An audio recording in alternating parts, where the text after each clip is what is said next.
ಸಭೆ ಮಾಡಬೇಕು. ಇಲ್ಲ ಅಂದರೆ ಮುಂದಿನ ದಿನಗಳಲ್ಲಿ ಯಾವ ಸಭೆಯಲ್ಲಿ ತಪ್ಪು ಮಾತು ಮಾತಾಡ್ತಾರೆ ನಾವು ಮಾಧ್ಯಮ ಮೂಲಕ ನೋಡ್ಬಿಟ್ಟು ಉಗ್ರವಾದ ನಿಮ್ಮ ಮನೆ ಹತ್ರ ದಂಡಿ ಮಾಡಿ ಇದು ಮಾಡ್ತೀವಿ. ನಾವು ಮಾಡಬೇಕಾಗಿರೋದು ಕರ್ನಾಟಕ ಬಂದಲ್ಲ, ಈ ತಮಿಳ್ನಾಡು ಬಾರ್ಡ್ರ್ಗಳು ಎಲ್ಲೆಲ್ಲಿದ್ದಾವೆ ಅಲ್ಲಿ ದಂಡಿ ಮಾಡಬೇಕು. ನಾವು ನಮ್ಮ ಕರ್ನಾಟಕ ನಾವೇ ಅನ್ಯಾಯ ಮಾಡ್ಕೋಬೇಕು. ತಮಿಳ್ನಾಡಿಂದ ಗಾಡಿ ಬರೋದು ಹೋಗೋದು ಮುಂದಿನ ದಿನಗಳಲ್ಲಿ ನಿಲ್ಲಿಸ್ತೀವಿ. ಈ ಅನ್ಯಾಯ ಆಯ್ತಾ ಇರೋದು ತಮಿಳ್ನಾಡಿಂದ ಕರ್ನಾಟಕ ಲಾಭದಲ್ಲೇ, ತಮಿಳ್ನಾಡು ಲಾಭದಲ್ಲೇ ಇದೆ. ನಮ್ಮ ನಾಳೆ ಒಂದಿನ ಈ ರಾಜ್ಯದ ಮಾಧ್ಯಮ ಮೂಲಕ ಹೇಳ್ತಾರೆ ಅಂದರೆ ಸನ್ಮಾನ್ಯ ಮುಖ್ಯಮಂತ್ರಿಗಳೇ DK ಶಿವಕುಮಾರ್ ಅವರು ರಕ್ತವನ್ನು ಕೊಡ್ತೇವೆ. ಅಯ್ಯಯ್ಯೋ ಅಯ್ಯಯ್ಯೋ ಅಯ್ಯಯ್ಯೋ ಬೇಕೇ ಬೇಕು. ಕಾವೇರಿ ಕಾವೇರಿ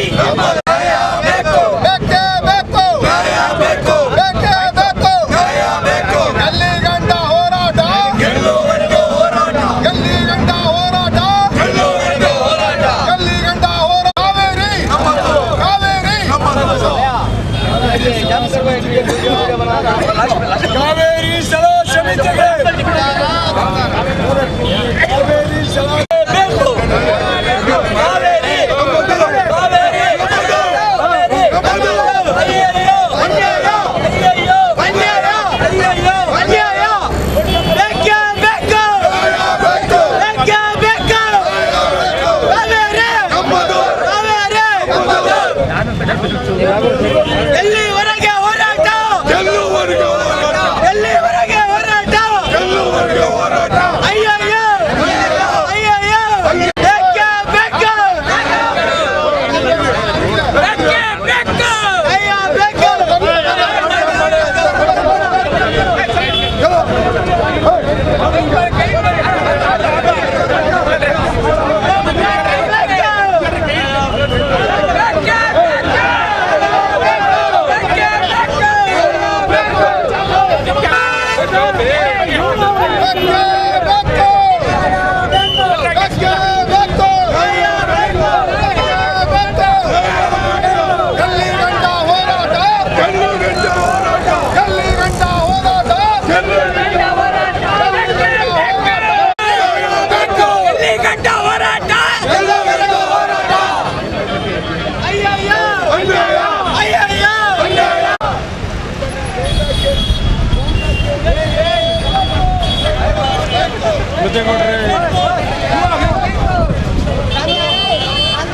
ಪೌಂಜಿ ಸಾರಿ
94 ವರ್ಷಗಳಿಂದ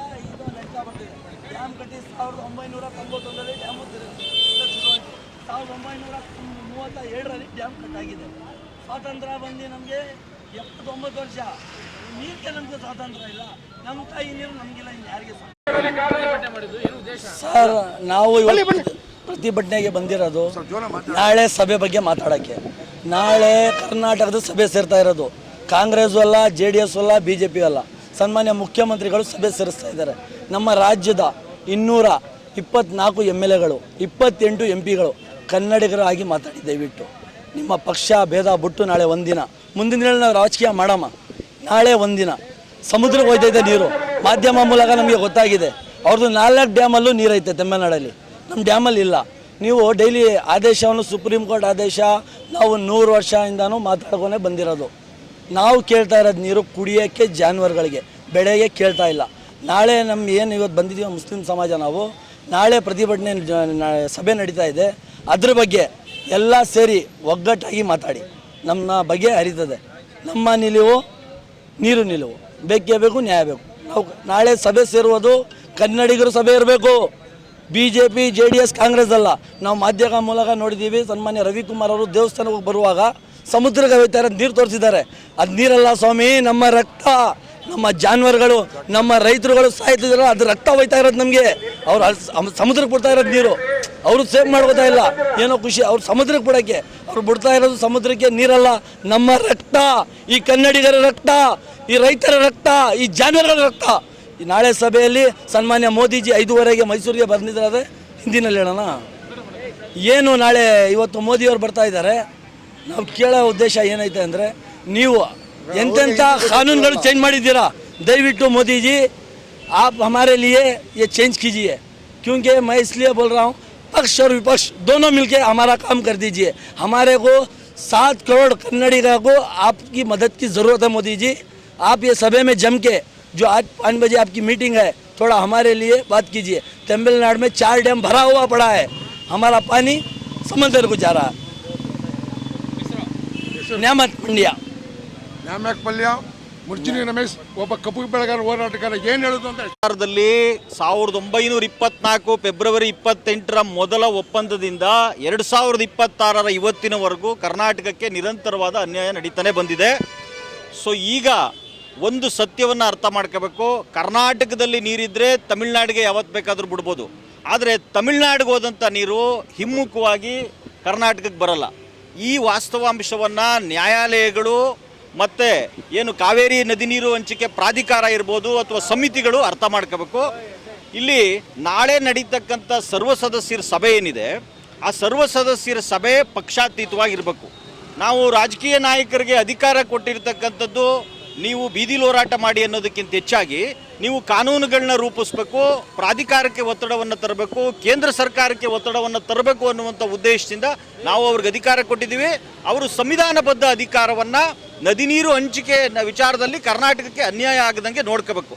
ನಾಳಿನ ಸರ್ವ ಸದಸ್ಯರ ಸಭೆಯಲ್ಲಿ ಎಲ್ಲ ಪಕ್ಷದ ಸದಸ್ಯರು ಪಕ್ಷಾತೀತವಾಗಿ ನೆಲ, ಜಲ, ಭಾಷೆ, ಸಂಸ್ಕೃತಿಯ ಬದ್ಧತೆಯಿಂದ ಅವರು ಕಡ್ಡಾಯವಾಗಿ ಹಾಜರಾಗಬೇಕು. ಎರಡನೇ ವಿಚಾರ ಏನು ಅಂತಂದರೆ, ನಮಗೆ ಇರ್ತಕ್ಕಂಥದ್ದು ಎರಡೇ ದಾರಿ. ಒಂದು ನೀರು ಬಿಡಬೇಕು, ಇಲ್ಲ ಸುಪ್ರೀಂ ಕೋರ್ಟ್ಗೆ ಮೇಲ್ಮನವಿ ಸಲ್ಲಿಸಬೇಕು. ಸುಪ್ರೀಂ ಕೋರ್ಟ್ಗೆ ಮೇಲ್ಮನವಿ ಸಲ್ಲಿಸಿದ್ರೆ ಅದು ಪ್ರಾಧಿಕಾರದ ತೀರ್ಪನ್ನು ಎತ್ತಿಡಿಬೋದು, ಇಲ್ಲ ಅಂತಂದರೆ 500 ಕ್ಯೂಸೆಕ್ ಕಡಿಮೆ ಮಾಡಿಬಿಟ್ಟು ನೀರು ಬಿಡಿ ಅಂತ ಹೇಳ್ಬೋದು. ಆದ್ದರಿಂದ ನಾಳಿನ ಸರ್ವ ಪಕ್ಷದ ಸಭೆಯಲ್ಲಿ ನಾವು ಒತ್ತಾಯ ಮಾಡ್ತಕ್ಕಂಥದ್ದು ಏನು ಅಂತಂದರೆ, ನೀವು ಏನು ಈ ಕಾವೇರಿ ನೀರು ನಿರ್ವಹಣಾ ಪ್ರಾಧಿಕಾರ ಇದೆ, ಅದಕ್ಕೆ ಕಾಲಾವಕಾಶ ಕೋರಿ ಅರ್ಜಿ ಸಲ್ಲಿಸಿ. 15 ದಿನನೋ, ವಾರನೋ, ತಿಂಗಳು ನಮಗೆ ಕಾಲಾವಕಾಶ ಕೊಡಿ. ಆ ಕಾಲಾವಕಾಶದಲ್ಲಿ ನಮ್ಮ ನೀರಿನ ಪ್ರಮಾಣ ಜಾಸ್ತಿ ಆದರೆ ನಾವು ನೀರು ಬಿಡ್ತೀವಿ ಅನ್ನುವಂಥದ್ದನ್ನ ಇವರು ಮನವರಿಕೆ ಮಾಡಿಕೊಡ್ಬೇಕು. ಎರಡನೇ ವಿಚಾರ ಏನು ಅಂತಂದರೆ, ತಿಂಗಳ ನೀರು ಬಿಡುವಂಥದ್ದು ಇದೆಯಲ್ಲ, ಜನವರಿಗೆ ಇಷ್ಟು ಬಿಡಿ, ಫೆಬ್ರವರಿಗೆ ಇಷ್ಟು ಬಿಡಿ, EMI ಕಟ್ಕೋದಂಗೆ ಕರ್ನಾಟಕದಿಂದ ತಮಿಳುನಾಡಿಗೆ ನೀರು ಬಿಡ್ತಾನೆ ಇರಬೇಕು ಅನ್ನುವಂಥದ್ದು ಇದೆಯಲ್ಲ, ಈ ತಿಂಗಳ ಕರಾರೇನಿದೆ ಅದನ್ನು ರದ್ದು ಮಾಡೋದಕ್ಕೆ ಕೂಡ ಇವರು ನಾಳಿನ ಸಭೆಯಲ್ಲಿ ತೀರ್ಮಾನ ತಗೊಂಡು ನೀವು ಪ್ರಾಧಿಕಾರಕ್ಕೋ ಅಥವಾ ನ್ಯಾಯಾಲಯಕ್ಕೋ ಅರ್ಜಿ ಸಲ್ಲಿಸಬೇಕು. ಜೊತೆಗೆ ಪ್ರಧಾನವಾದ ವಿಚಾರ ಏನು ಅಂತಂದರೆ, ಇದುವರೆಗೂ ನಡೆದಿರತಕ್ಕಂಥ ಕಾವೇರಿ ವಿವಾದದ ಮೂಲ ಸಮಸ್ಯೆ ಏನು ಅಂತಂದರೆ, ಕೋರ್ಟ್ ಹೇಳಿರೋ 2018ರಲ್ಲಿ ಕೋರ್ಟು ನಮಗೆ ಹೇಳಿರ್ತಕ್ಕಂಥ ವಿಚಾರ ಏನು ಅಂತಂದರೆ, ನೀರಿದ್ದಾಗ ನೀರು ಎಷ್ಟು ಬಿಡಬೇಕು ಅನ್ನುವಂಥದ್ದಿದೆ. ಆದರೆ ನೀರು ಇಲ್ಲದೇ ಇದ್ದಾಗ ಎಷ್ಟು ಬಿಡಬೇಕು ಅನ್ನುವಂಥದ್ದನ್ನ ಎಲ್ಲೂ ಮೆನ್ಷನ್ ಮಾಡಿಲ್ಲ. ಈ ಕಾವೇರಿ ನೀರು ನಿರ್ವಹಣಾ ಸಮಿತಿ ಆಗಿರ್ಬೋದು, ಕಾವೇರಿ ಪ್ರಾಧಿಕಾರಗಳಾಗಿರ್ಬೋದು, ಇವು ಮಧ್ಯೆ ಪಂಚಾಯಿತಿ ಮಾಡುವಂಥ ಕೆಲಸವನ್ನು ಮಾಡ್ತಾ ಬಂದಿದ್ದಾವೆ. ಆದ್ದರಿಂದ ಇದು ಶಾಶ್ವತ ಪರಿಹಾರ ಆಗುವಂಥ ನಿಟ್ಟಿನಲ್ಲಿ ನಾಳಿನ ಸಭೆ ಪ್ರಯತ್ನ ಮಾಡಬೇಕು. ನಮಗೆ ಶಾಶ್ವತವಾಗಿ ಕಾವೇರಿ ವಿವಾದ ಬಗೆಹರಿಬೇಕಾದ್ರೆ ಕಡಿಮೆ ಪ್ರಮಾಣದ ನೀರಿದ್ದಾಗ ಏನು ಬಿಡಬೇಕು ಅನ್ನುವಂಥದ್ದು ಪ್ರಧಾನವಾದ ವಿಚಾರ ಏನು ಅಂತಂದರೆ, ಮೊದಲು ಕರ್ನಾಟಕದ ಕುಡಿಯುವ ನೀರು, ಆಮೇಲೆ ತಮಿಳುನಾಡು ಕುಡಿಯೋ ನೀರು, ಮೊದಲು ಕರ್ನಾಟಕದ ಬೆಳೆ ರಕ್ಷಣೆ, ಆಮೇಲೆ ತಮಿಳುನಾಡಿನ ಬೆಳೆ ರಕ್ಷಣೆ.